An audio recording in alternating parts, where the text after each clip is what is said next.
ABATE. It stands for American Bikers Aiming Toward Education. It's a Florida riders group that promotes biker safety and rights, but it also does good deeds. Wayne Serra helped organize the Christmas run to the Douglas Jacobson Vets Home in Port Charlotte. I think sometimes we forget about our veterans that are sitting in these homes, and most of them don't have families. So what we do is we try to bring a little bit of that up to them, a little bit of love, and share our thoughts and prayers with them and for what they've done for their country. A little history about Private Douglas Jacobson. He was a World War II hero who saved countless GI lives at Iwo Jima by single-handedly taking out nearly a dozen enemy positions and blowing up a tank. Jacobson was awarded the Medal of Honor by President Harry S. Truman.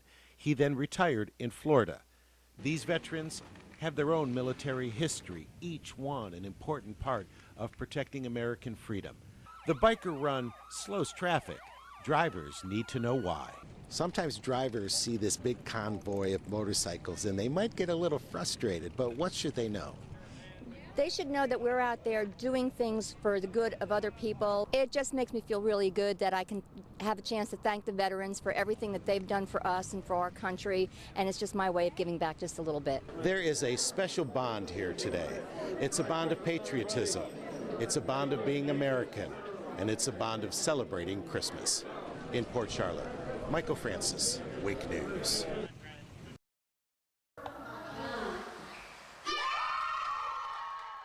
There were cheers and tears as the new residents of the landings at East Point got to see their apartments for the first time. Got a new apartment, never in my life got a new apartment, never. For 13 years old, never. Well, now I got a new apartment. Everything is new.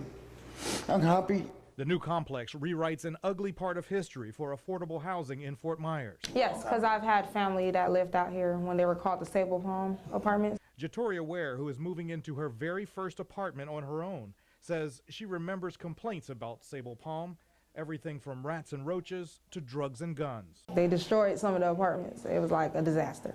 $19 million later, the skeletons from those old buildings are all that remain. Housing Authority of the City of Fort Myers Executive Director Marcus Goodson says for many of the families who are moving in, it's not only a new apartment, it will be a fresh start at a new life. And we also work with them to teach them the things that they need to know outside of living in a new unit, how to carry yourself, how to move forward to employment, how to go back and get your GED if you dropped out. All of those circumstances, all of those things, they can be resolved, and we're working with them, and more than just providing housing.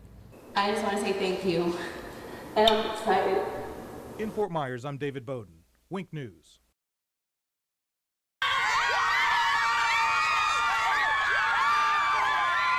This is exciting.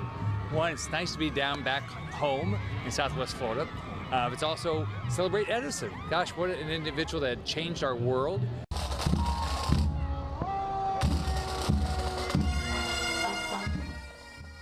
This is a history-making moment because Governor Scott is the first governor who's come to do this and participate in the Edison Parade. Most of us here at St. Michael's grew up here in Fort Myers, and so we remember it as children. Well, in the parade, you get to wave to people, be there with your friends, and play with them. We took an ordinary, everyday trailer, and with a lot of hard work and a lot of scout sweat, we turned it into a Pinewood Derby car.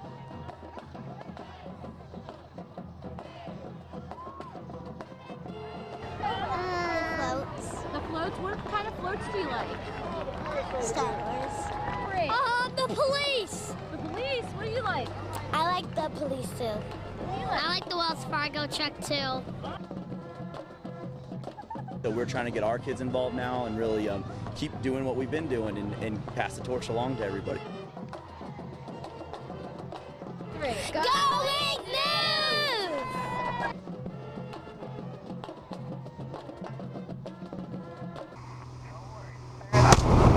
Like a cannon shot. He smashed it pretty good. Oh, here's one of his feathers. A bird that looks like a hawk shattered the windshield of Rob Weber's plane. It was a slap in the face, literally. And, like I said, I tried to kind of like duck down to the right a little bit after it happened just to try to get out of the air that was coming in, because I was doing about 170 when I hit. And the glass was flying and the feathers were flying. I thought he was back in the tail of the plane somewhere. And when I landed, first thing we did is we jumped out to, I wanted to make sure if he back there, I want him out. So we went back and we're looking over, we couldn't find him, and then I come around to climb back up on the wing, and I looked between the two seats behind me, and I saw his leg laying there. So I was like, well, I got part of him. Small plane or big jet, bird strikes are hard to avoid. Remember Sully Sullenberger? In 2009, his U.S. Airways jet hit a flock of geese. A miracle landing on the Hudson River saved 155 lives. And what he did was a miracle. I mean, living in Southwest Florida, you're going to have bird strikes. It's just how many of them come through the windshield, and realistically, how many of them are caught on video. A key lesson in pilot training is how to try to avoid bird strikes. They teach you in flight training to basically how to maneuver around, whether it's an aircraft, whether it's an object, whether it's a bird. Weber flies between locations of his Fort Myers-based company, Garden Street Iron and Metal, and says he'll be back in the air after repairs to his plane. I always wondered what it would be like to have a bird strike take out your windshield, and now I know. At Page Field, Michael Francis, Wink News. You're about to hear the last words written and spoken by a teenager who killed himself, and this is hard to listen to, but 18-year-old Nick Shriver's mother wants you to hear them. Nick was about to graduate from Lorenzo Walker Institute of Technology. He'd earned a scholarship to the University of Nebraska. His mom knew he was bullied in school, but what she didn't know was just how bad the bullying was on social media. She didn't know until Nick took his own life. Visit Nick Shriver's Twitter account and you'll read in the description, aspiring adventurer, murdered by cyberbullying. Now the kids are so connected. Nick didn't have a chance. 3 years ago, Wink News interviewed Nick and his big brother Bob Dorr from the Big Brothers Big Sisters program. It was a bright spot in the teen's life, a teen who loved ROTC and was proud to wear the uniform. I had a lot of anxieties. I used to not be able to go up to a counter and ask for something without sweating bullets. And now I'm sitting here in front of a camera. So you're family now, huh? We're basically family. Fast forward to this year. Now 18 years old, Nick was motivated and worked out twice a day with dreams of a military career. Yet he struggled with inner turmoil and these cruel words posted to him on his social media pages. She will never want you. We'd be happier when you're gone. You're a fat, broke loser. There were cries for help, posts on Twitter about bullying and even suicide. But April 15th, the weight of the words finally became too much. He wrote his mom a note and made his final call for help. 911, what is your emergency? I'd like to report a suicide. Sir, are you the person who's thinking about this? Yeah. I just had a big problem for 9 years. And I'm just tired. I've tried to change myself, but I just can't seem to do it. You're still really young, you know what I mean? You've got so much ahead of you. Minutes later, Nick Shriver shot himself in his backyard. I wanted to change so bad, but I always couldn't, no matter how I tried. And I'm just tired now. And I'm afraid I won't amount to anything. She reads the note he left her every day. I am no longer just a mother. I am a mother of a boy who committed suicide. That's my new identity.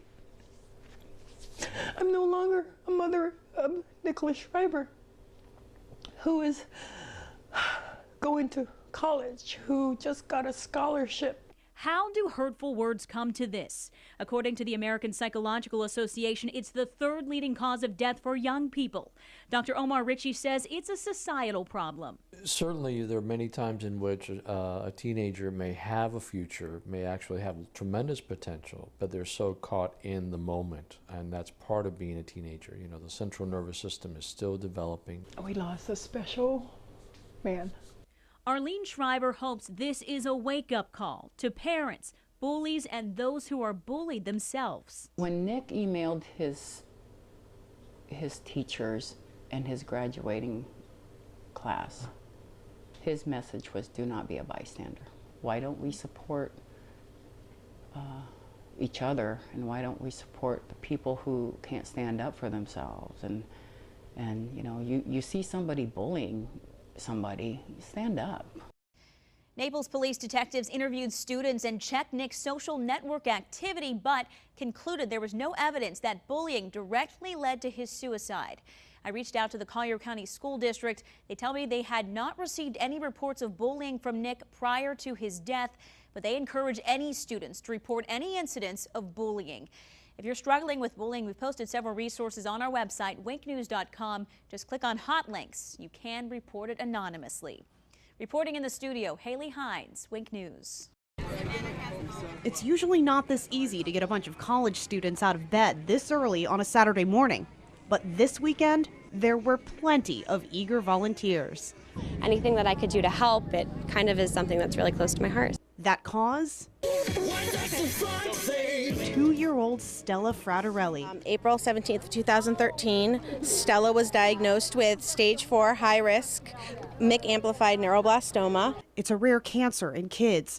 Doctors told Stella's family that there was just a 1 in 4 chance their little girl would live another year. Just kind of like hearing all the words and not putting them together very well, thinking that this doesn't happen to us, this happens to other people.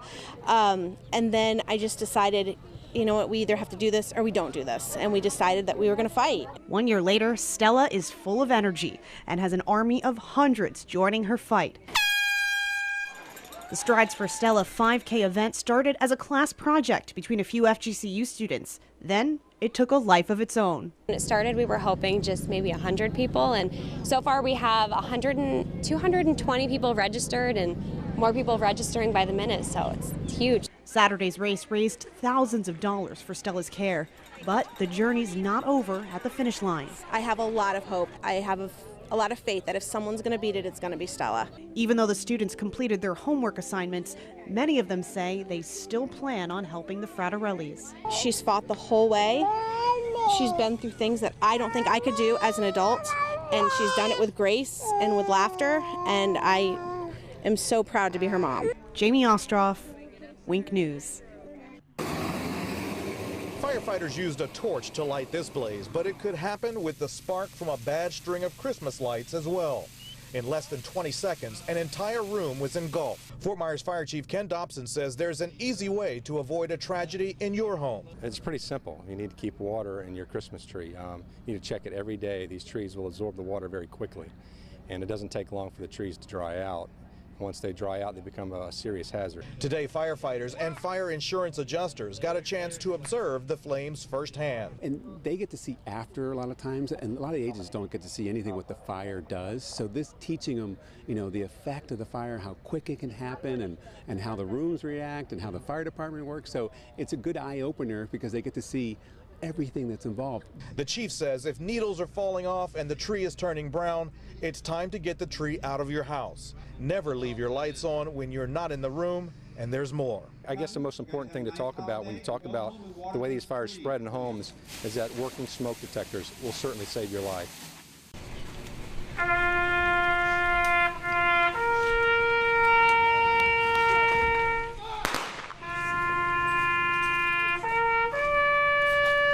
It's been less than a year since Sergeant Michael Wilson died while bravely serving Southwest Florida. With heavy hearts, his community paid tribute to him and his brethren who died heroes. 4 of those were from Florida. Wink News was there Tuesday for Charlotte County's Peace Officers Memorial Day. It's just been very emotionally overwhelming. Sheriff Bill Promell just got back from Washington, D.C. with Wilson's family, where a special memorial for fallen officers now bears the sergeant's name. You got to be strong. You got to be there for your agency, for your members, and for the family. And I can only hope that I was supportive and helped the family in any way they needed, and just to be there for them and be a friend for them. The Wilsons were front and center Tuesday night, laying a rose for a husband, father, and hero. The family still wishes to grieve privately, but Promell knows tonight is not just for grief. This is a memory, the memory of those who have fallen before us. We're past the funeral part. We have buried our brother, we've laid him to rest, but now these type of ceremonies are just so we never forget the sacrifices that those who have gone before us have done. On the Night Beat, Jamie Ostroff, Wink News.